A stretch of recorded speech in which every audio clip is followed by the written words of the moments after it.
Hello viewers. Ajibi moi poila laga keshit te olagina taka purna gana ekta lagina ase aru etu gana do konyak pra gura gospel gana ase ekbar moikhan nikilo kode unina jabo dei keshit etu gana laga album naam do itu ase moi chogale etu same album laga ekta gana to moi chogale samphale upload korise aru etu purili duita ena hobo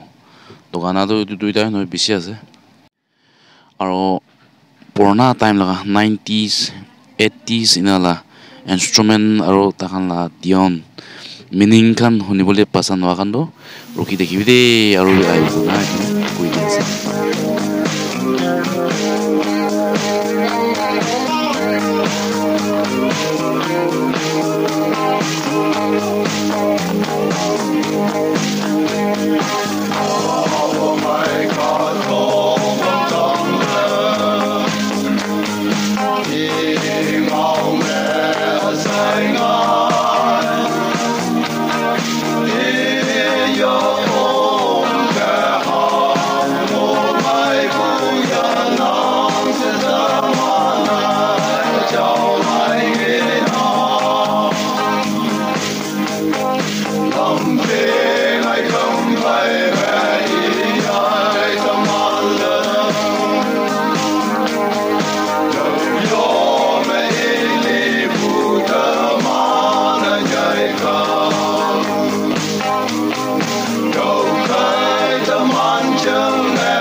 Yeah.